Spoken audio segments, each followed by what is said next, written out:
संतप्त मानस शांत हूँ, जिनके गुणों के गान में वे वर्धमान महान जिन विचरे हमारे ध्यान में। 80वें छंद से अपन चर्चा आरंभ करेंगे। और आज और कल ये 2 दिन हैं अपने पास। 104 छंद हैं, मन 25 छंद हैं, 26।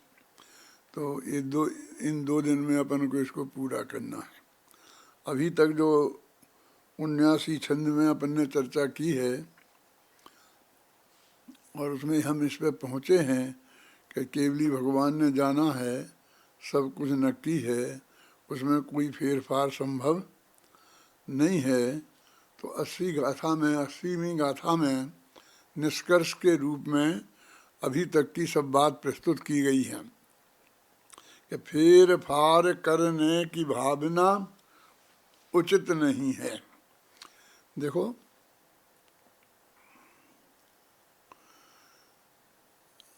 जब भी कोई भी बात आती है तो प्रत्येक व्यक्ति को कि आज तक तो हम समझते नहीं थे, आज हमें इस तत्व ज्ञान की प्राप्ति हुई है, सच्चे धर्म की प्राप्ति हुई है और हमको धर्म की रुचि हुई है, तो अब हमको सब पंडित, सब ज्ञानी मुनिराज हमारे लिए ये उपदेश देते हैं कि ये मनुष्य भव ऐसे ही निकल जाएगा, जल्दी से जल्दी हमें कुछ करना चाहिए। इसलिए हरेक को फेर फार करने की बुद्धि होती है, जल्दी करने की बुद्धि होती है। काम तो वही करना है जो हमें करना है, मुक्ति की प्राप्ति करने का, सुखी होने का, लेकिन अब जल्दी होनी चाहिए क्योंकि मनुष्य बहुत छोटा होता है और हमारा समय तेजी से जा रहा है। और ऐसे ही उपदेश सब देते हैं। इसलिए यहाँ ये कह रहे हैं कि फेर फार करने की भावना उचित नहीं है। शांति के लिए ये उपदेश था।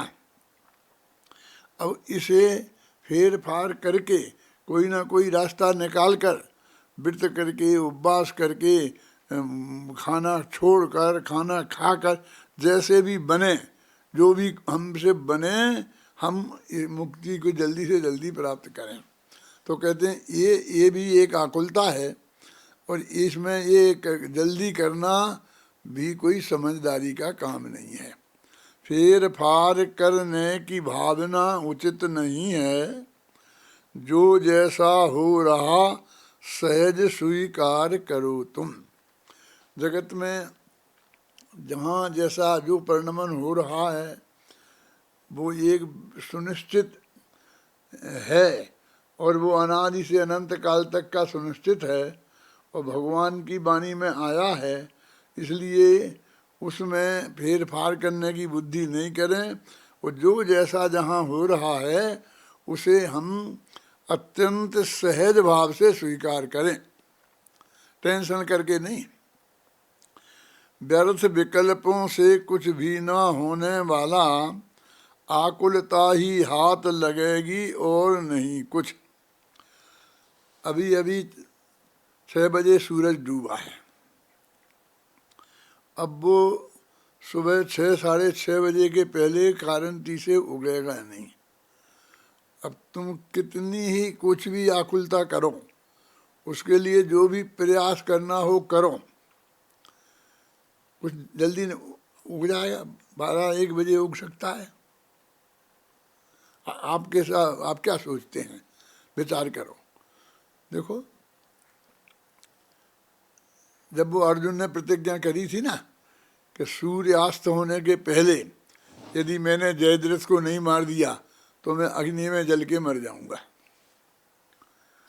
और सूर्यास्त के पहले मैं इसलिए कह रहा हूँ ये बात क्योंकि सूर्य समय पर उगता है और समय पर अस्त होता है और एक एक दिन का नक्की है ये बात।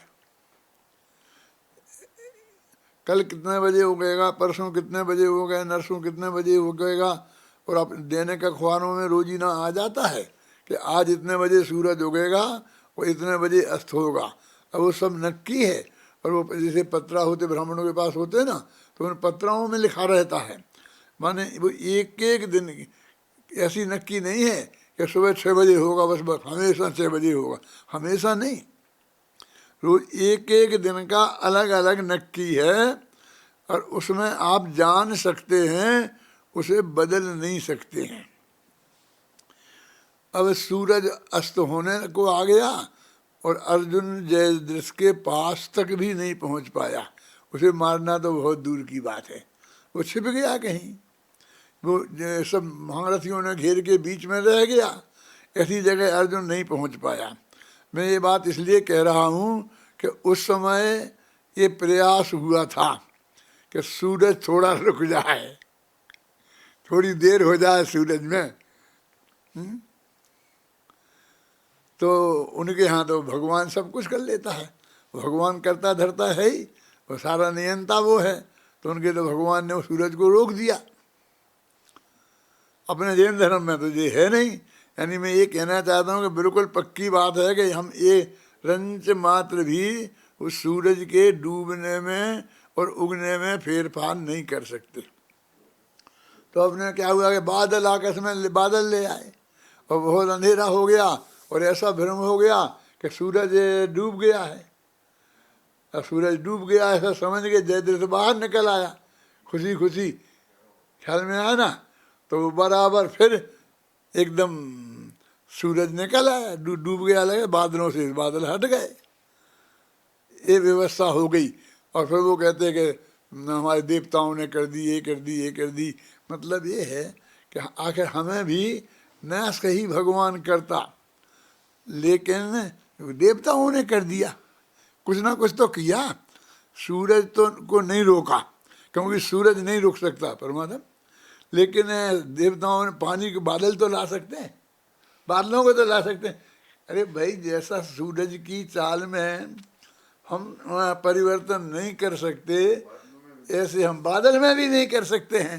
मेरे कहने का अर्थ ये है कि सब धर्मों ने वहाँ अपने मूल सिद्धांत को छोड़कर और उसमें बदला बदली का भाव किया और ऐसा माना कि बदल गया, बदल दिया। अब धोखे से जयद्रथ को मारा, वो क्यों मारा नहीं मारा मैं उसके बात मैं नहीं जानना चाहता हूँ। मैं तो ये कहता हूँ कि बदलने की बात तो आती है ना, लेकिन हमें और आपको इतना तो पक्का भरोसा है ना कि एक एक दिन का सूरज जो नक्की है डूबने का और उगने का, वीर सागर, उसमें कोई फेर फार कोई नहीं कर सकता है। अब ये कह रहे एक बात जो सूरज के संदर्भ में आपको है, बस वो ही आप प्रत्येक द्रव्य की प्रत्येक पर्याय के संबंध में नक्की समझो। जैन धर्म ये कहता है, असली जैन धर्म ये। तो निष्कर्ष के रूप में वो कह रहे हैं कि फेर फार करने की भावना उचित नहीं है, जो जैसा हो रहा सहज स्वीकार करो तुम, व्यर्थ विकल्पों से कुछ भी ना होने वाला। तुम कितने ही विकल्प करो, उससे कुछ भी तुम्हें होने वाला नहीं है। आकुलता ही हाथ लगेगी और नहीं कुछ।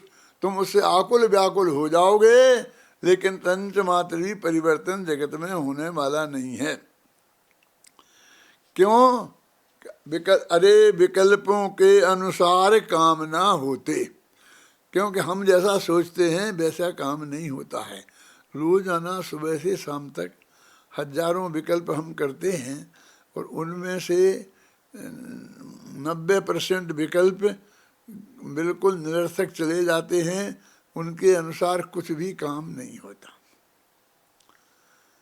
और 2-4 विकल्प के अनुसार काम होता दिखाई देता है, वो भी उन विकल्पों के कारण नहीं होता है।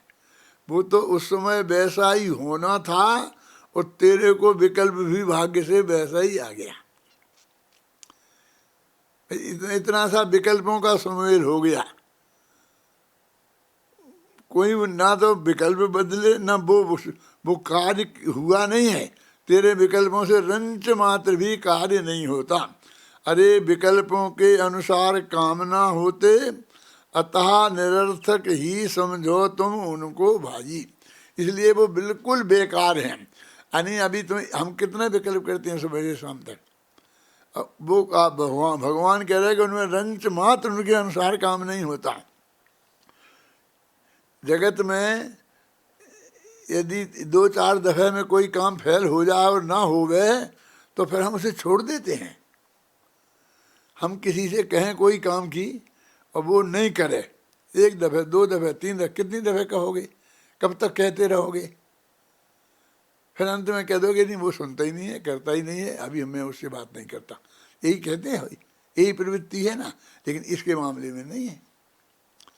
उन विकल्प के अनुसार एक काम नहीं होता और हम विकल्प करते रहते हैं कि निरर्थक है, इसलिए वो तो वो कहते हैं कि नहीं नहीं निरर्थक ही है तो होने दो, तुम्हें क्यों रोकते हो?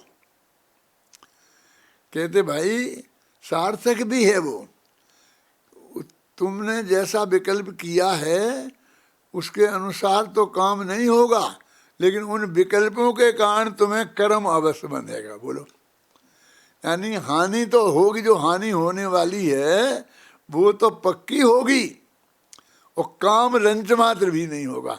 इतनी बात पक्का पता चल गया है, क्यों समझे ना? तो फिर कौन मूर्ख होगा जो ऐसा करेगा? लेकिन सभी मूर्ख हैं, वो कर रहे हैं।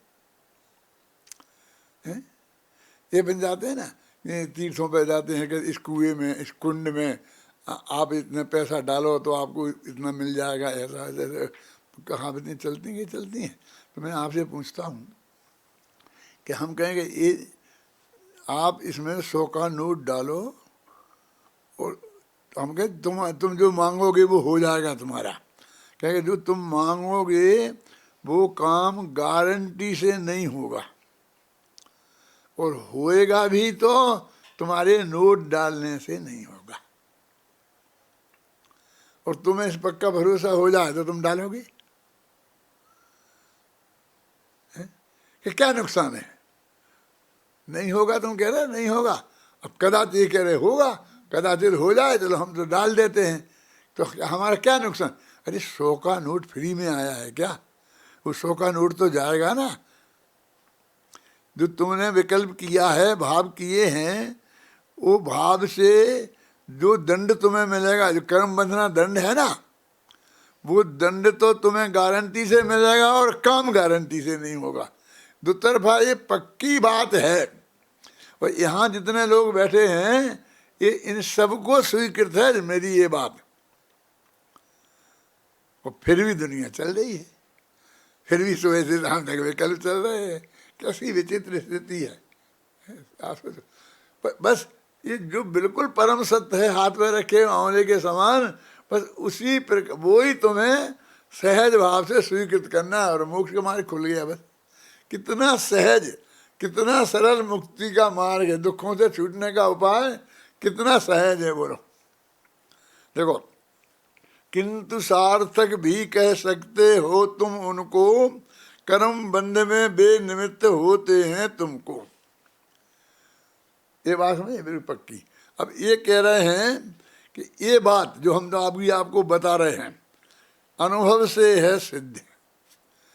हम 50वें दफे इस बात का अनुभव हमें हो गया है कि हमारे विकल्प के अनुसार काम नहीं हुआ और उससे कारण जो नुकसान हुआ वो हुआ। और अनुभव से है सिद्ध, और जिनवाणी कहती और शास्त्र में भी वही लिखा है। तथा निरंतर गुरुदेव भी समझाते हैं। अब गुरुदेव माने अपने गुरुदेव को लेना हो, कांजी स्वामी तो उनको ले लो, और चाहे तुम देवसास गुरुदेव के गुरुदेव को ले लो। माने अरहंत भगवान की दिव्य ध्वनि में आया, शास्त्र में भी लिखा है, और देवसास गुरु वाले गुरु भी समझाते हैं। बोलो भाई फिर भी यह मन नहीं मानता, ऐसा है ना। ये बात अपने हृदय की बात परमात्मा कितना स्पष्ट शब्दों में लिखी है यहाँ, इसका अर्थ करने की जरूरत है। बोलो भाई फिर भी यह मन नहीं मानता। कब 3 बातें होंगी ना, अनुभव से सिद्ध है, जिनवाणी में भी लिखी है, और गुरुदेव भी समझाते हैं, और फिर भी हमारा मन नहीं मानता। भवसागर का अभी किनारा बहुत दूर है। तो इससे मालूम पड़ता है कि अभी तुम्हें संसार में भटकने का बहुत काल है, अभी तुम किनारे पे नहीं आए हो, अभी तुम्हारी जल्दी मुक्ति नहीं होने वाली है, ऐसा हमारी समझ में आता। सुनी है ना, देखो, भवसागर का अभी किनारा बहुत दूर है, और शास्त्रों में से उसका प्रमाण देते हैं। कहाँ वो पढ़ना भाई। आदिनाथ ने समझाया मारीचि न माना, क्योंकि भव का अभी किनारा बहुत दूर था। शेर ने माना क्योंकि किनारा पास आ गया, काल लब्धि के बिना अरे कुछ समझ ना आता। हाँ पढ़ो पढ़ो। भव सागर का रे किनारा लाना हो तो क्या करना है हमें बताओ पूज्य गुरु जी। कुछ भी करना नहीं सहज होना है भाई, अरे सहजता ही में तो सुख शांति समाई। देखो कितना महान उदाहरण भगवान महावीर का ही। महावीर का जीव मारीच को आदिनाथ जैसे समझाने वाले थे, केवल ज्ञानी, और सगे उनके दादाजी भी उन्हीं के परिवार के, और उन्हीं के साथ मारीच ने दीक्षा ली। इतने मतलब वैरागी प्रवृत्ति का जीव, और उनने बताया और उस वक्त उसको स्वीकृत नहीं हुआ, है ना। अब कहते हैं कि जब वो शेर की पर्याय में था तो मारीच की पर्याय तो कितनी अच्छी थी, समझने के लिए कितना अच्छी, खुद की पर्याय भी अच्छी थी और समझाने वाला निमित्त भी कितना अच्छा था, हैं, और वहाँ काम नहीं हुआ। और अभी यहाँ शेर की पर्याय में पर्याय भी कितनी खराब थी। अकेले शेर शब्द से मजा नहीं आता है। वो एक शेर कैसा, शिकार को मार करके खाता हुआ। हिरण वहाँ अपने मंदिरों में चित्र लगे हैं ना, वहाँ हिरण का पेट फटा हुआ है और उसने हाथ में एक मांस का टुकड़ा है, खून हाथ से रंगे हुए उसमें शेर के हाथ में, माने अगले पंजे में, है ना। कुछ हिस्सा मुंह में है और कुछ हाथ में है, कुछ जमीन पे पड़ा है। ऐसी स्थिति में ऐसा कहते हैं कि सोते हुए सांप को और शिकार खाते हुए हाथी शेर को कभी टोकना नहीं चाहिए, उसके बीच में नहीं आना चाहिए, क्योंकि उस वक्त वो कभी किसी कीमत पर माफ़ नहीं करते। उन्हें बहुत गुस्सा आता है यदि उसमें कोई डिस्टरबेंस करे तो। उस जंगल में उन्हें ऐसा कौन आदमी है समझाने आने वाला था, उसको समझाने वाले का निमित्त कितना असहज था। आज हमारे लिए कितना सहज है, तुम अपने घर में बैठे हो, हम अपने घर में बैठे हैं, क्यों। मैंने कल कहा था, फिर सुनने याद दिलाता हूँ, मैंने वो विनय पाठ में लिखा है कि आज हमको सब सहजता है, समझाने वाले हैं, साधर्मी भाई हैं, रोजीना टोकने वाले हैं, सब गुरुदेव का समागम मिल गया। क्यों, हमें आज कितनी सुविधा हो, शेर पे विचार करो, हैं। वो मुनिराज आकाश मार्ग से आए, टिकट भेजा होगा शेर ने, हैं। और उन्होंने उस शेर जैसी पर्याय में और जो शिकार खाता हुआ अत्यंत ऐसी विपरीत स्थिति में उन्हें समझाने का भाव आया, है? और उसकी समझ में आ गया। देखो क्यों, कारण क्या है, क्यों, वहाँ संसार समुद्र का किनारा बहुत दूर था मारीच का, अभी उन्हें मोक्ष जाने में बहुत समय था। कितना था समय, बोलो, कौन बताएगा, हाथ उठाओ। पूछूंगा नहीं, बताऊंगा तो मैं ही, लेकिन मुझे अंदाजा तो लगे कई दफ़े मैं कह चुका हूँ, तो भी पता होगा, याद होगा। देखो, वो आदिनाथ चौथे काल के बिल्कुल स्टार्टिंग का काल था, क्योंकि आदिनाथ तो उनके पिताजी वगैरह तो तीसरे ही काल में पैदा हुए थे, चौथा के बिल्कुल था। और महावीर बिल्कुल अंत में थे, उनके तो कितना 150 वर्ष के में ही 5वां काल आ गया। तो चौथा काल कितने काल का था? एक कोड़ा कोड़ी सागर, ऐसा बोलते हैं ना, एक कोड़ा कोड़ी सागर। ये सही बोल रहा हूं मैं, हैं? इतना लंबा काल अभी संसार का बाकी था, और मारीच आदिनाथ की बात मान लेता तो एक दफे अंदर से मान लेने पर तो फिर 2-3 भव के अंदर मोक्ष चले ही जाता है। इतने काल तक संसार में कैसे रहता मालूम? इतना काल काटने के लिए वो कई दफे नरक में गया, यहाँ तक कि वो कहते हैं निगोद तक वहाँ इन पर्यायों में होके आया। यानी अनंत काल है जे। 60,000 भव तो उसने अकौआ जानते हैं, उसका एक पेड़ होता है, तोड़ो तो दूध निकलता है, ऐसा उसकी पर्याय धारण करी। इतना लंबा काल था, इसलिए समझ में नहीं आया। तो इसलिए लिखा शास्त्र में, काल एव ही कारणम, काल लब्धि ही असली कारण है, समय आना चाहिए। और शेर की पर्याय को तो 2-4 भव में ही महावीर होके मोक्ष जाने वाला था, है?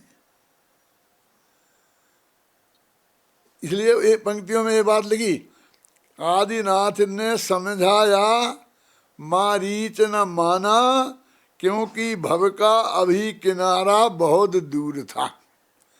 और शेर ने माना क्योंकि किनारा पास आ गया, काल लब्धि के बिना अरे कुछ समझ न आता। वो कहता हमें तो भव सागर का किनारा लाना है। क्या देखो, भव सागर का अरे किनारा लाना हो तो क्या करना है हमें बताओ पूज्य गुरुजी। शिष्य का प्रश्न है ये कि गुरुजी आपने ये बता दिया कि किनारा नजदीक हो तो काम हो सकता है। विपुल, किनारा नजदीक हो तो बताओ किनारा कैसे लाएं। अरे वे तो ये समझा रहे हैं कि तुम नहीं ला सकते, फेर फार नहीं कर सकते, है ना। अब क्या करें, शिष्य है वो ऐसे ही पूछता है कि गुरुजी आप बताओ तो किनारा लाने से काम होता है, तो हम किनारा को ले आए पास में, क्यों? भवसागर का अरे किनारा लाना हो तो क्या करना है हमें बताओ पूज्य गुरुजी। कुछ नहीं करना, ये उत्तर है। कुछ नहीं करना, सहज होना है भाई, बस शांत हो जाओ, सहज हो जाओ। जो है उसे सहज स्वीकार कर लो। अरे सहजता ही में तो सुख शांति समाई। सुख और शांति चाहिए ना तेरे को, तो वो सहजता में ही प्राप्त होगी। जो हम ये कह रहे हैं और तुम कह रहे हो, सहजता के लिए मैं क्या करूं? सहजता के लिए, जल्दी लाने के लिए, क्योंकि संसार समुद्र का किनारा दूर है, तो उसे जल्दी लाने के लिए मुझे क्या करना चाहिए? तो कहते हैं करने का मार्ग ही नहीं है, बहुत कठिन काम है भाई। देखो, ज्ञानी ने जो जाना सब स्वीकार किया हुआ है। ज्ञानी जो जीव हैं वो ज्ञानी भी क्यों बने? ज्ञानी इसलिए बने कि जो उनके ज्ञान में आया कि ऐसा हो रहा है, तो उनने बिल्कुल सहज भाव से स्वीकार कर लिया। ये नहीं कि नहीं ये तो ठीक नहीं है, ये थोड़ी तो बदला बदली होना चाहिए, ये कम कर देना चाहिए, आगे करना चाहिए, बड़ा देना चाहिए, कुछ ना कुछ सब ये जा करके ये कुछ जो व्यवस्थापक प्राणी होते हैं ना, इनकी एक ऐसी आदत होती है कि वे कहीं भी जाएंगे तो बिना पूछे ही बताएंगे कि ये कमरा है ना बहुत अच्छा, इसको जी आपने यहाँ तक रखा, 1 फुट और ऊंचा रख दे, लकड़ी का काम अच्छा रहता। और ये जो यहाँ पर चित्र लगा, ये ऐसा नहीं लगाते कि ये लगाते तो अच्छा रहता, ये 3 लट्टू लगाए हैं, ये 4 लगाते तो अच्छा। वो कौन कौन पूछ रहा है तेरे से, तू आया है 10-5 मिनट बैठना है, फिर दोबारा कभी आना नहीं है क्या, और तुम आते ही बस दे देने लगता है।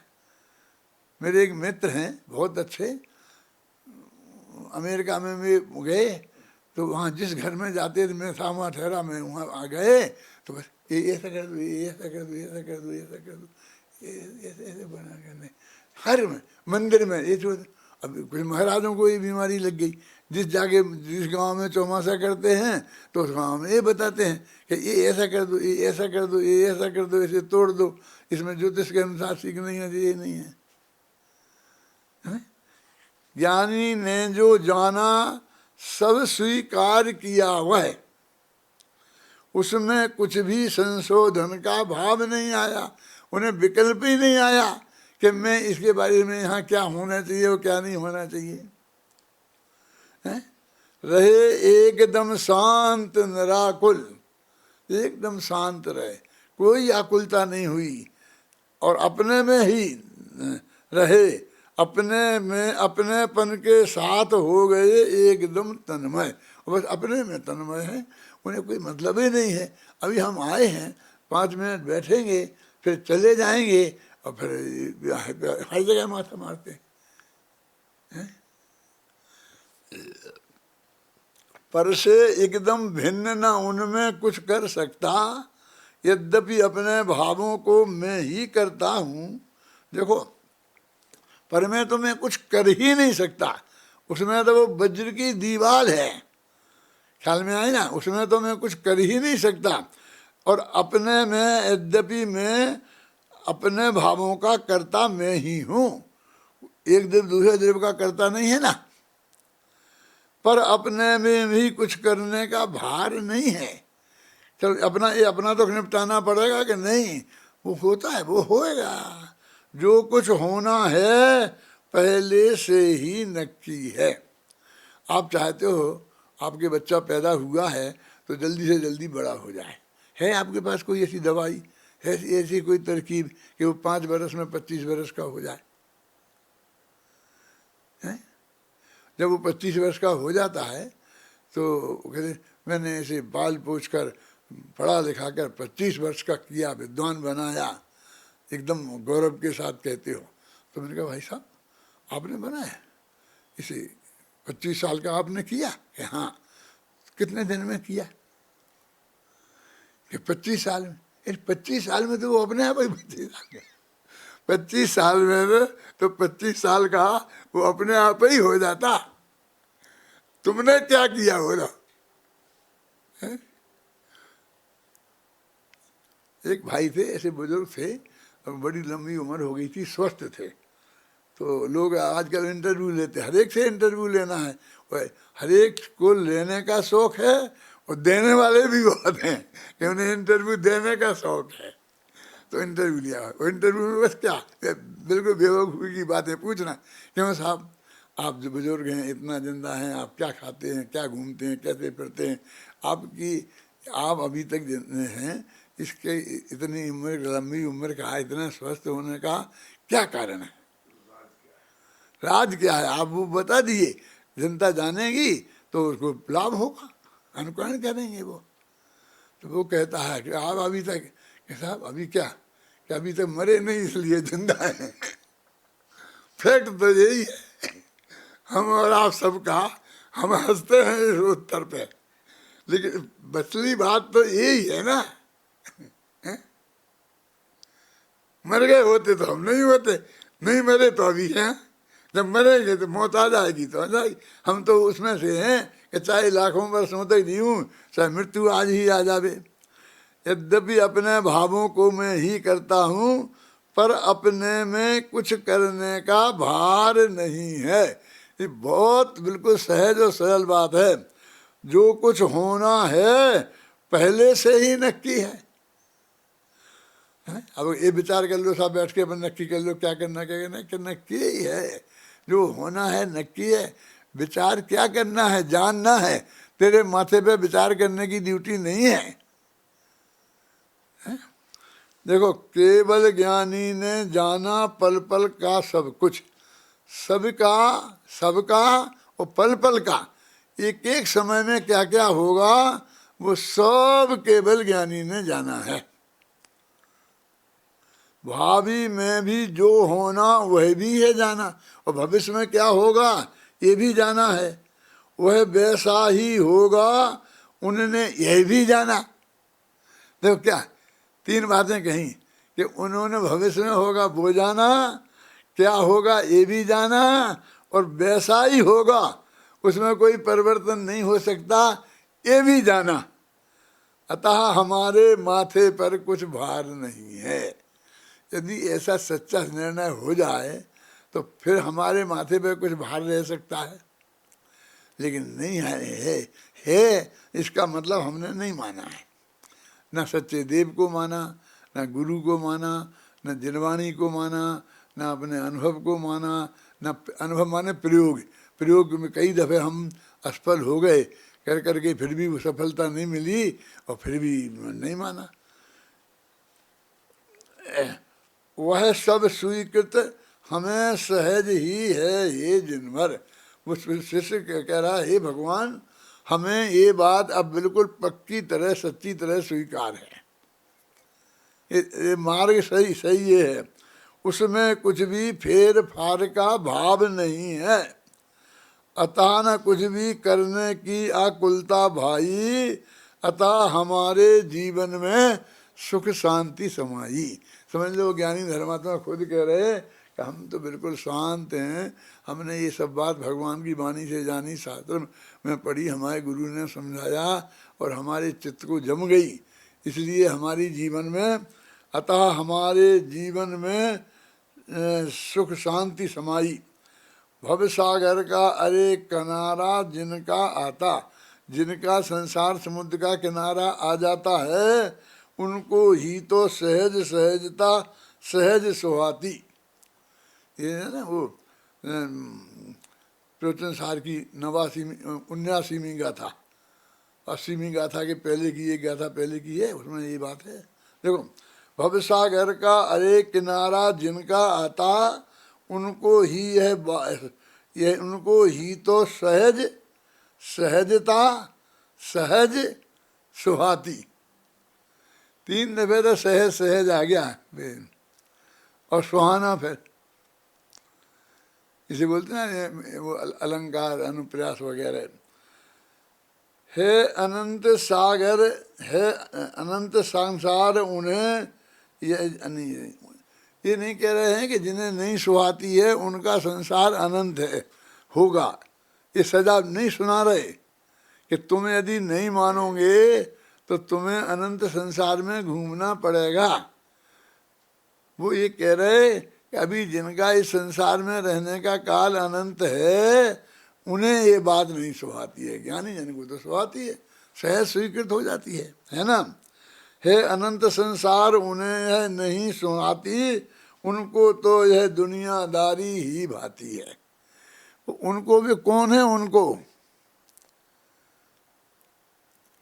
अपने अपने से पूछो तो उनमें अपन तो नहीं है क्या है? कौन है उनमें? अभी एक गुरु जो समझा रहा था उसको ऐसा कोई पात्र शिष्य देखा कि सचमुच उसे स्वीकृत हो गई, अंदर में उसे तृप्ति दिखाई दी और वो उसके परिणमन बहुत अच्छे दिखाई दिया, तब वो बोलते हैं बोलो भाई 90 से पढ़ो, 90 में से। अरे हमें तुम निकट भव लगते हो भाई, और किनारा भव सागर का आया समझो। इस संबंधी प्रश्न सहज ही आया तुमको, इसके लिए तुम्हें देते 100 बार बधाई। क्या काम है? हाँ, इसमें क्या चीज़ है बधाई देने की? ऐसा लगता है हमें।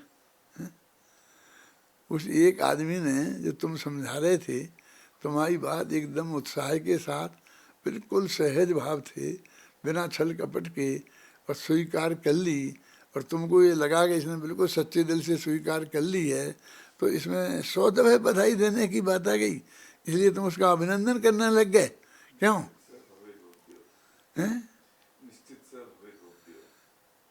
क्या टोडरमल जी ने लिखा, निश्चित सा भवेद भव्यो भावी निर्माण भाजनम। 100 बार बधाई दे वो गुरु। यदि एक शिष्य ऐसा मिल जाए, हमारे स्वामी जी थे ना, और वो स्वामी जी सब लोग आते थे सारे देश से, और हजारों लोग उनके भगत थे और सुनते थे उन्हें। और जब कुछ ऐसे लोग जो उनकी बात को गहराई से समझ लेते थे और बहुत उत्साह से उन्हें स्वीकृत हो जाती थी, और जिनने उस समय अपना जीवन बनाया था, जैसे युगल जी साहब थे, हम पहुँचते थे, और ऐसे लोग जो पहुँचते थे तो उनमें जान आ जाती थी गुरुदेव में, और एकदम उत्साह के साथ में वो गहरी गहरी बातें निकाल निकाल के और वो बताते थे, ये गाथा ये निकालो, ये निकालो, ये निकालो, जैसे वो हमको सारा ही परोस देंगे। लोग कहते थे कि देखो ये तो रंग ही बदल गया है। अरे एक आदमी ऐसा दिखे कि जो हमारी बात पूरी तरह से समझ ले और वो उसने जीवन में अपना ले, और यदि उसमें ऐसी क्षमता हो जाए कि वो दूसरों को समझाने लग जाए, तो उसको देख कर उसको प्रसन्नता नहीं होगी? हैं? एक सच्ची घटना है वीर सागर, तुम्हारे ही समय की होगी। एक विद्यार्थी था, अपना शास्त्री हो गया, होशियार था, बहुत बढ़िया था, और उसके साल 2 साल बाद ही संजीव वो ऐसी बीमारी कोई हो गई उसको खतरनाक कि उसका प्रॉपर इलाज नहीं होए तो वो ख़त्म ही हो जाएगा। अभी है, नाम भी बता सकता हूँ, अभी बता भी दूंगा, चिंता नहीं करो। और उसको इलाज होए तो 5-5 हज़ार का एक इंजेक्शन, दिन में 3 इंजेक्शन लगें, और ऐसे महीनों तक वो इंजेक्शन लगने थे। इतना पैसा तो उसके पास, तो बेचारे के पास था ही नहीं, साधारण आदमी था। अभी मरने के अलावा उसके पास कोई रास्ता नहीं था, और कोई आदमी का ध्यान नहीं था उसकी तरफ। तो मेरे सामने बात आई, तो मैंने कहा अपन एक नए विद्यार्थी को बुलाएंगे, 5 साल तक रखेंगे, पढ़ाएंगे, इतनी मेहनत करेंगे, और फिर वो ऐसा विद्वान बन पाया कि नहीं बना, इसका कोई ठिकाना नहीं है। तो ये बना बनाया इतना बढ़िया विद्वान है, तो ये बच सकता हो तो इसे बचाना चाहिए। तो उसकी हमने वो सब व्यवस्था की, और वो बच गया, आज है, अच्छा विद्वान है। नाम बता दूं? हाँ, ऋषभ है, ऋषभ नाम है उसका, और उदयपुर में है। क्या एक विद्यार्थी, अब वो है इसी तत्व ज्ञान के क्षेत्र में है, पक्की श्रद्धा वाला है, तो वो कितनी बड़ी उपलब्धि है। ये आप जो विद्यार्थी लोग हो हमारे, ये हमारे लिए कितनी बड़ी उपलब्धि है, तुम नहीं समझ सकते। क्या पढ़ो भाई 90वां 91वां छंद, ध्यान से सुनना सब। अरे हमें तुम निकट भव लगते हो भाई, और किनारा भव सागर का आया समझो। इस संबंधी प्रश्न सहज ही आया तुमको, इसके लिए तुम्हें देते 100 बार बधाई। हाँ, और तुम सा साधर्मी पा हम निहाल हो गए, साधर्मी का मिलन भाग्य से ही होता है। आज हमारा महाभाग्य जागा है समझो, जो हमने तुम जैसा सत साधर्मी पाया। पढ़ो पढ़ो। साधर्मी का सहज सम्मेलन हमें हुआ है, उत्साहित है चित्त हमारा अधिक कहें क्या। सहज भाव की सहज स्वीकृति तुमको होगी, सहज भाव से पक्का है विश्वास हमारा।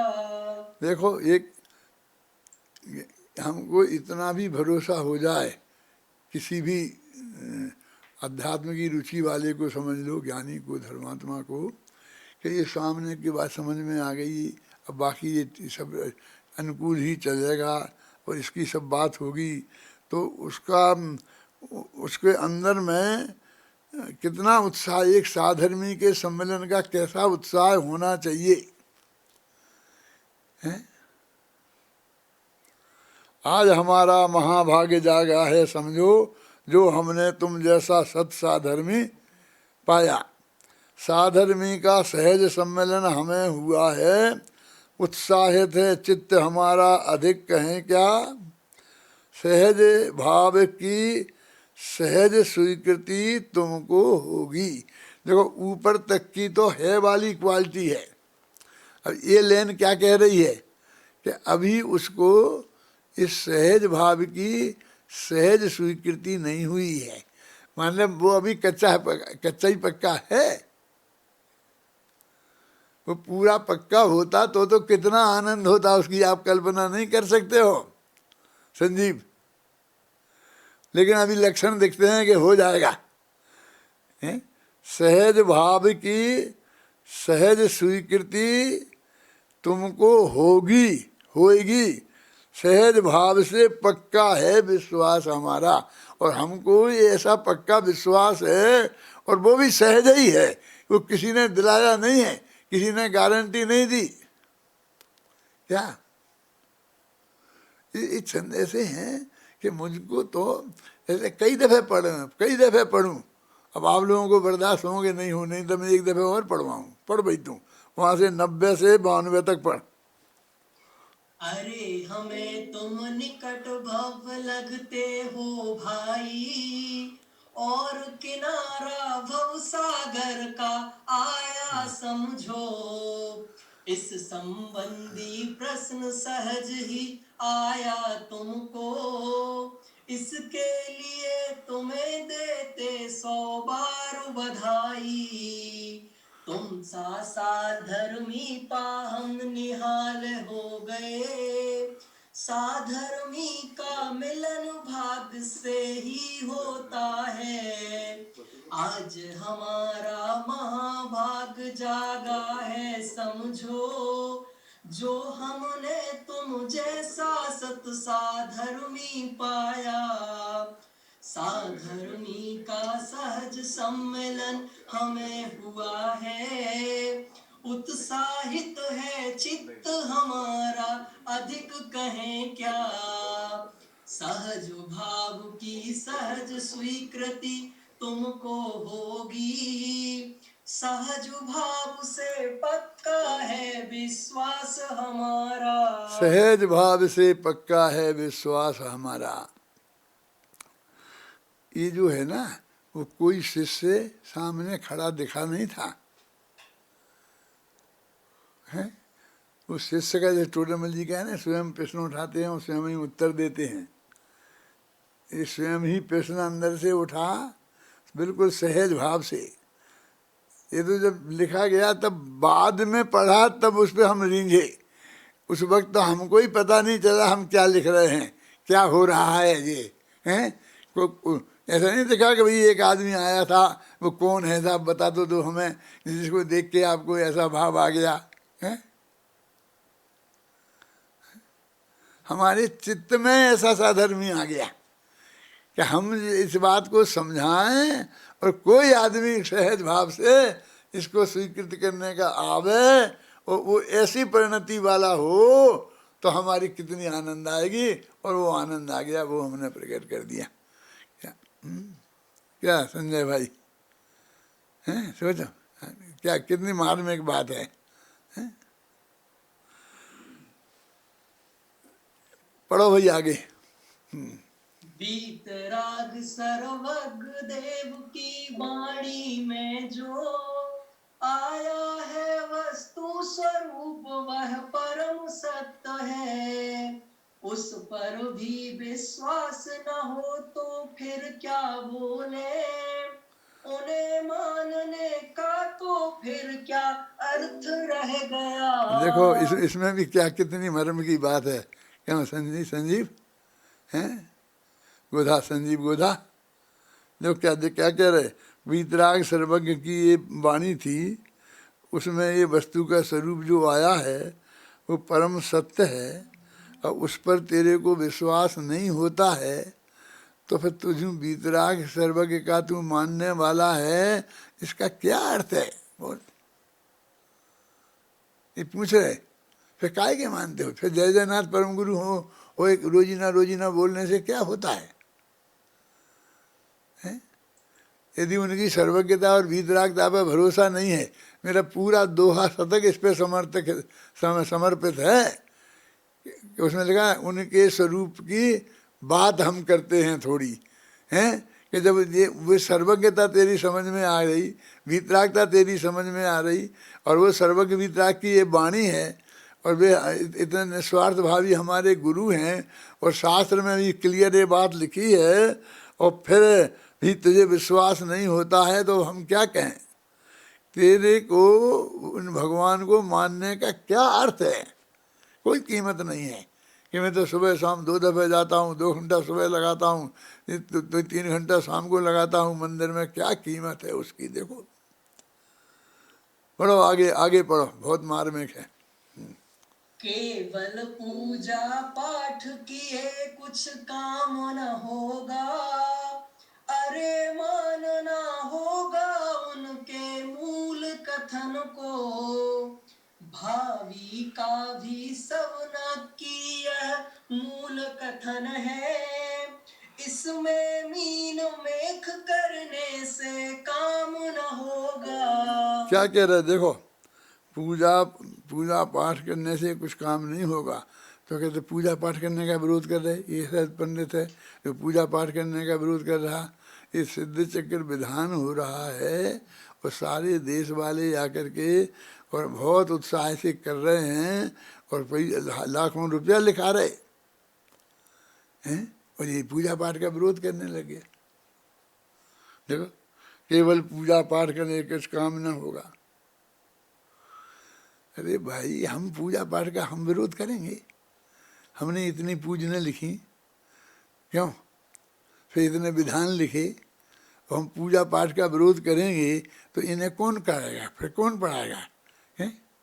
और आप हमें बुलाते हो, उन पर हम प्रवचन करते हैं, हम आपको समझाते हैं, इतने लोग बैठ के सुनते हो, हम पूजा पाठ का विरोध करेंगे? हैं? हमें तो पूजा पाठ का विरोधी कहते हो, और उसमें ये सारी बातें हमने लिखी हैं। देखो, पूजा पाठ काम कि अरे मानना होगा उनके मूल कथन को, उनके माने जिनकी तुम पूजा कर रहे हो, उनकी दिव्य ध्वनि में जो मूल कथन आया है उसे मानना होगा। अब ये मूल कथन पे, ये शब्द पे बहुत दम है, क्योंकि सारा द्वादशांग वाणी उन्हीं की है। ये प्रथमानी होके कहानी किस्सा, सारा कर्म फिलोसफी, और सारी तरुणानी हो, ये सारे जो शास्त्र द्वादशांग वाणी उन्हीं सर्वज्ञ भगवान की है ना। तो कहते हैं उनके मूल कथन पे ध्यान देना होगा। भगवान महावीर को कौन से भव में हुआ था, कितने भव पहले हुआ था, उससे क्या फर्क पड़ेगा? ऐसा नहीं कहते वो कहानी गलत है, कहानी तो सही है, और शिक्षा भी उससे मिलती है, लेकिन 2 भव कम के 2 भव ज़्यादा होते तो क्या फर्क पड़ता था? कभी कभी मुझे विचित्र भाव आता है, पहले तो मैं कह देता था, अब आजकल मैंने वो कहना बंद कर दिया। देखो क्या कहते, मूल कथन को, उनके जो केवली भगवान हैं उनके मूल, वो क्या है मूल कथन?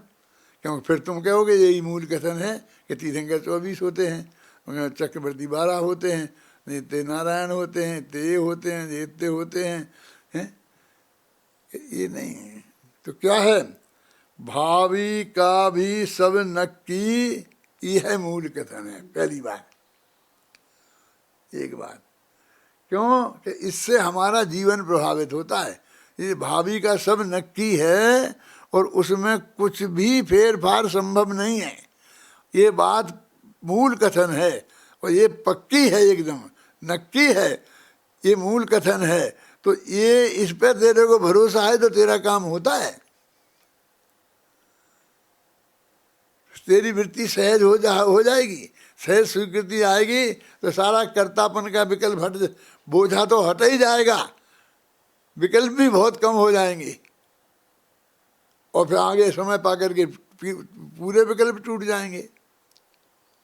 देखो बहुत मार्मिक है, मैं ये मूल कथन पे ही खत्म कर दूंगा आज का व्याख्यान अभी, लेकिन 2-3 छंदों में और है ये बात और कल भी करूंगा इसी को।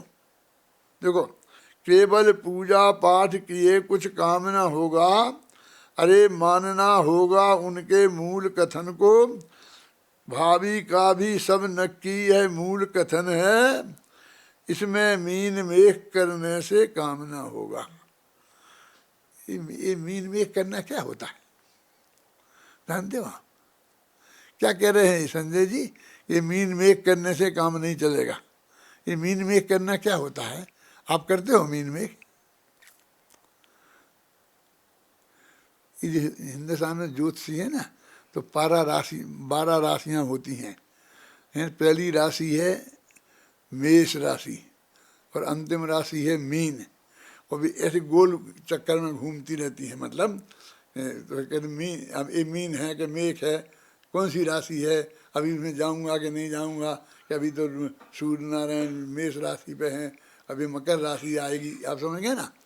तो कहते मीन मेख करना माने कि हम जो बात कहें तो वो तो स्वीकार तो करे नहीं और उसमें मीन मेख निकाले। मीन मेख निकालना माने कुछ व्यर्थ के विकल्प खड़े करना। इनमें मीन मेख करने से काम नहीं चलेगा। समझ, मीन मेख का अर्थ समझ में आ गया? फ्रेज है हिंदी का। भाभी का भी सब नक्की यह मूल कथन है, इसमें मीन मेख करने से काम ना होगा। 1-2 छंद और पढ़ ले भाई, कल भी पढ़ना पड़ेंगे। चल, मूल कथन और क्या है वो बताना चाहता हूँ मैं। हाँ बोलो। अर का करता नहीं आत्मा मूल कथन है, कोई किसी का नहीं सभी है अपने अपने, सभी द्रव्य है करता धरता अपने अपने, कोई किसी का कुछ भी तो ना करे कभी भी। ये सब मूल कथन है, ये सब मूल कथन है। आप समझना, सारी जनवाणी में ये सारी कहानी किस्से जो भी हैं, समझे ना। कल वो ये कहानी लेके बैठ गया था, मैं तो चला गया था, लेकिन मैं वहाँ से सुन रहा था, वहाँ भी आ रहा था मेरे, तो मैं सुन रहा था। और अपना ही कोई विद्यार्थी था, वो वही जो जिनकी कहानी किस्सों पर मैं इतनी बात करता रहता हूँ, कि जो भट्टारकों ने कहानियाँ लिखी हैं, और ये सैकड़ों कहानियाँ बिल्कुल एक स्टाइल में लिखी हैं। जैसे आप जो जितनी बम्बईया फिल्में बनती हैं ना, अभी 1 लाख फिल्में बनी होंगी 50 साल में, तो उन सब की कहानी मैं आपको 2 मिनट में सुना सकता हूँ। 2 मिनट काहे में लगेंगे, 1 ही मिनट में सुना सकता हूँ सारी कहानियों की। बस एक कहानी क्या है, 2 लड़के थे और 1 लड़की, धमाधम धमाधम धमाधम, एक मर गया, 2 मिलके शादी कर ली और कहानी खत्म हो गई। 2 लड़की होंगी और 1 लड़का, 1 लड़का हो, 2 लड़का होंगे 1 लड़की, बस इतनी सी कहानी। सारी बम्बईया कहानियों की ये पोजीशन है। और उन भट्टारकों की कहानियों की क्या पोजीशन, 1 लड़की होगी, वो गई होगी मुनि महाराज के पास, और फिर मुनि राज की उसने उपेक्षा की होगी। उपेक्षा क्या की होगी, उन्हें आहार नहीं दिया होगा, मुँह फेल दिया होगा, तो बस बराबर फिर 2-4 दफ़े वो कुकरी होगी, सूकरी होगी, नरक में जाएगी, फिर मनुष्य नहीं होगी, फिर कुश्ती होगी, फिर जाएगी, फिर 2-4 बाद खूब घूम करके नरक में उठा पटक होगी, और फिर बाद में किसी महाराज के पास जाएगी, तो महाराज समझाएंगे तूने मुनि निंदा की थी इसलिए तेरी ये दुर्दशा हुई है, अब तू ऐसा कर कि मुनियों के आहार दे, ये कर ये कर ये कर, तो तेरा फिर वो एकदम स्वर्ग जाएगी। फिर 2-4 दफ़े एक सेठ के बड़ी कन्या, सुंदर कन्या हो जाएगी, फिर राजा की कन्या हो जाएगी, फिर जाएगी, और 2-4 दफ़े स्वर्ग जाएगी आएगी, और फिर मोक्ष चली जाएगी। एक स्टाइल पर हजारों कहानियाँ हैं, पूरा कथा कोश उठा के देख लो। और एक स्टाइल में लिखी हुई, जम्बूदीप दीपन में सार, भरत क्षेत्रता में सुख कार, एक समय विपुलाचल तीर, समूह शरण आयो महावीर। और फिर महाराजा सैनिक के पास गए, उनने पूछी आज हमें धन्य कुमार की कहानी सुननी है, और भगवान ने धन्य कुमार की कहानी शुरू कर दी। एक तो मैं जब रिसर्च कर रहा था टोडरमल जी पर, तो उदयपुर में मुझे एक छोटी सी किताब मिली थी किसी लाइब्रेरी में, तो मालूम वो कथा थी, बहुत पुरानी छपी छपाई थी। तो उसमें ये था कि वो राजा सैनिक ने पूछा भगवान महावीर से कि जयपुर में तेरा पंथ का उदय कैसे होगा। तो उनने कहा, लिखा था उसमें कि इसमें एक टोडरमल नाम का कुधर्मी होगा और वो वहाँ पर तेरा पंथ की स्थापना करेगा, ऐसा उस किताब में लिखा था कि भगवान महावीर ने राजा सैनिक से कहा। उस कहानी में लिखा था, राजा सैनिक ने पूछा और महावीर स्वामी ने कहा, बस लिख दिया उसने, हो गया, महावीर की वाणी हो गई वो। और अपने तत्वासूत्र समय सार गुटका में छपा है और जेब में अपन रख लेते हैं, तो वो तो गुटका हो गया और वो बढ़िया शास्त्राकार में छपा, फिर अच्छे पंड कर करके बांधा और वे कहानियों में रस ले लेके सुनाते हैं। ऐसी वो कल कहानी थी, सुनी थी किसी ने, उन्हीं में से कोई उठा के उसने बोल दी होगी, और उसने मेरा वो व्याख्यान नहीं सुना होगा, आज तो सुन रहा होगा, हैं? एक स्टाइल की कहानी, वो सिर्फ नहीं। और क्यों, ये भट्टारकों की लिखी हुई है। वो भट्टारक पालकी में बैठते थे, आराम से ठाट बाट से रहते थे, करोड़ों रुपया उनके पास था, कैसे आता था वो भी मैं जब बता सकता हूँ। और फिर वो पैसा वे भट्टारक अपने को जिन सेनाचारी कुंद कुंदाचारी ऐसे नाम रख देते थे, और उन नामों से वो कहानियाँ लिख देते थे।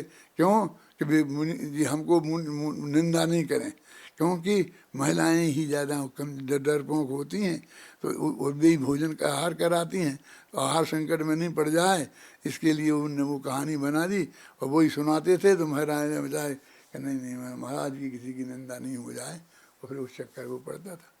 वो सारा का सारा चक्कर देख पढ़ लेना, इसमें कुछ नहीं कह रहा हूँ, वो तो मैं ये समझा रहा हूँ समझ में आया ना।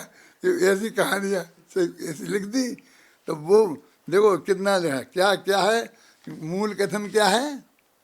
पहला तो वो था सब कुछ नक्की है, मूल कथन है, तो कोई किसी का कर्ता नहीं है, कोई किसी का भोगता नहीं है, सभी द्रव्य अपने अपने कर्ता धरता है, और सबका भविष्य केवली ने जाना है, उसमें कोई भेद भाव की बात करना कल्पना है, और ये सब मूल कथन है, इनकी उपेक्षा करना किसी को शक्य नहीं है।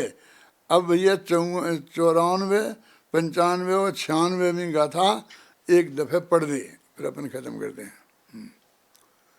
केवल पूजा पाठ किए कुछ काम न होगा, अरे मानना होगा उनके मूल कथन को।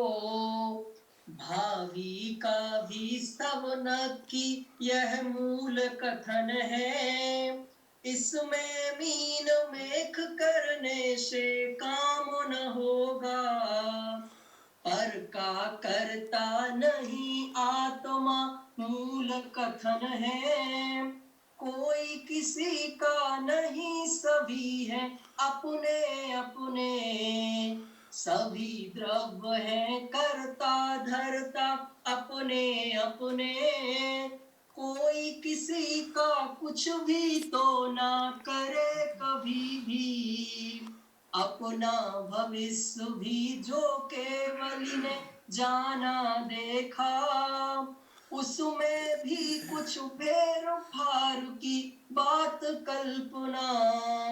यह भी तो है मूल कथन इसकी उपेक्षा, करना भी तो किसी तरह भी शक्य नहीं है। ये इन बातों में शंका करना, ये केवली की बात में शंका करना है, ये जिनवाणी में शंका करना है, ये देवसास गुरु का अवर्णवाद है ना। और वैसे तो सारी चीज़ें ये जो है ना, अपने ये द्वादशांग वाणी में सब कहते भगवान की वाणी है। और अभी उन्हें एक दफ़े यही पढ़ना कि इसमें कौन कौन में क्या क्या है, सिर्फ वो सूची पढ़ना, तो उसमें सब मंत्र तंत्र जंत्र, उससे ये करने से वशीकरण मंत्र, ऐसा मंत्र, सब बातें लिखी हुई हैं, क्या करे उसमें हैं। हम उसमें नहीं कहते कि नहीं है, हम झगड़े में नहीं पड़ते, हम तो कहते हैं ये मूल बातें ये हैं केवली की हैं। वो जो थे ना शिवभूति मुनि, वो ये सब मानते थे, वो ये सब जानते थे, उन्हें सर्वज्ञता पे भरोसा था, उन्हें वीतरागता पे भरोसा था, और वीतराग की ये वाणी है, ये मूल कथन है, इन मूल कथनों पे भरोसा था तो उनका कल्याण हो सकता है। आप लोग गंभीरता से विचार करना इन बातों पर, इस ऐसे ही नहीं उड़ाना।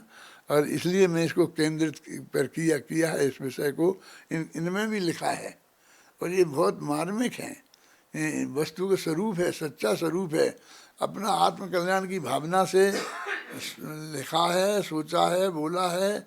और आप तो बिल्कुल हमारे अत्यंत, जैसे मैंने बोला ना, अभी बताया था ना, वो 3 छंद पढ़ने पड़े थे कि तुम ऐसे साधर्मी हो, तुम्हें कोई रुचि हो गई है, तो कितना वात्सल्य भाव होता है, तो आप लोगों से हमें कितना वात्सल्य भाव है, इसकी कल्पना तुम नहीं कर सकते हो। क्यों नहीं कर सकते हो? कि हम में ही खराबी है कि हम प्रकट नहीं कर सकते, हमसे प्रकट नहीं होता है। ये तो कभी ऐसा प्रसंग बन जाता है तो ये प्रकट करने का मौका आ जाता है, ख्याल है। जैसे मैं इसको एक उदाहरण देता हूँ कि हिंदुस्तान में क्या कोई पति पत्नी आपस में प्रेम नहीं करते हैं? करते हैं ना। लेकिन किसी ने आज तक एक दफ़े भी कहा है अपनी पत्नी से कि आई लव यू। और अमेरिका में और इधर जाओ तो दिन में 3 दफ़े उठते बैठते I love you I love you I love you बोलते रहते हैं, और 3 साल में तलाक हो जाता है। और यहाँ नौ भव की भावना भाते रहते हैं कि नौ भव से प्रीति लगी है और नौ भव से लगी रहे, लेकिन एक दफ़े उनके मुँह से आई लव यू नहीं निकला होगा, समझे ना। और अभी तुम कहो कि एक दफ़े तुम्हारे मंत्र बोलने हैं, ऐसा तुम पतिचारी लोग हो ना, तुम बोलो कि भाई आप सब पति पत्नी को इंद्र इंद्राणी बनाते हो ना, कहाँ के अभिनंदन कहाँ है? इंद्र इंद्राणी बनाते हो तो उनसे कहना कि तुम बोलो आपस में कि I love you I love you. नहीं बुलवा सकते, वो पंडित की पंडिताई छिन जाएगी। क्या विवेक, समझ में आए ना। बोलवा मत लेना किसी से, हिंदुस्तान में कोई नहीं बोलेगा। अरे प्रेम करने के लिए, प्रेम में तुमसे प्रेम करता हूँ ये बोलने की जरूरत नहीं होती है, ना किसी को कोई अपेक्षा होती है इसमें, ख्याल में आया ना। तो ऐसे वस्तु के स्वरूप की बात है। हमारा जो वात्सल्य भाव है आप लोगों के प्रति, वो ऐसा बोलने का नहीं है कि हम तुमको बताएं, ख्याल में आई ना। वो तो अंदर की चीज़ है। कभी ऐसा प्रसंग बन जाता है तो वो उसमें हम बात कर देते हैं, अन्यथा हमारे तो मुँह से निकल ही नहीं सकता।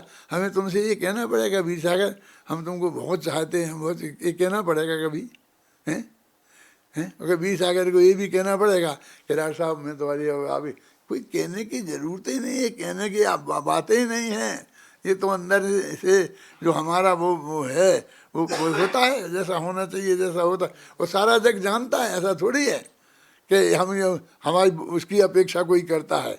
हम ऐसा कुछ बोलेंगे तब वो हमारा जो वात्सल्य भाव है वो जानेगा, ऐसा नहीं है। सब सैनी पंचेंद्री हैं और सब बहुत, गाय भैंस कुत्ता बिल्ली जानते हैं, होता है ना, घर में कुत्ते बिल्ली होते हैं ना, गाय भैंस होती है ना, तो उसका मालिक आए तो एकदम वो उमड़ पड़ती है, अंदर से उससे उत्साह हो जाता है, उसके ऊपर इतना हाथ फेरे तो वो गदगद हो जाती है। ऐसा है? प्रेमचंद उपन्यास सम्राट ने लिखा है एक कहानी में कि पास में रहते रहते कुत्ते बिल्ली से भी प्रेम हो जाता है, तो ये तो आदमी है। ऐसा कोई प्रसंग था कि कोई एक बहुत बड़ा आदमी था और उसकी बहुत कुरी पत्नी से शादी हो गई थी और वो बहुत वात्सल्य भाव के साथ उसके साथ रहता था। तो उस संदर्भ में उन्होंने लिखा कि ये तो मनुष्य नहीं है, इसमें क्या है, काली कलूटी है तो क्या फर्क पड़ता है। एक घर में तो गाय भैंस कुत्ता बिल्ली भी होता है तो उससे भी प्रेम हो जाता है पास में रहते रहते। ऐसा उसने लिखा है प्रेमचंद उपन्यास सम्राट ने, हैं? ये कोई कहने की चीज नहीं है। ये तो जो नहीं होता है वहाँ ये कहने की जरूरत पड़ती है। तो ये बहुत वात्सल्य भाव की ये जो चीज है, ये मूल कथन वाली बात है ना, ये बहुत मार्मिक है कि जो सर्वज्ञता वीतरागता उनका स्वरूप, उनकी वाणी में जो ये मूल कथन आए हैं कि सब कुछ नक्की है, उसमें फेरफार संभव नहीं है, बदला बदली संभव नहीं है, तो सहज भाव से इस बात को स्वीकार करना ये सच्चा धर्म है। इसमें ही सुख शांति प्राप्त होगी। ये बात बाकी बात कल करेंगे।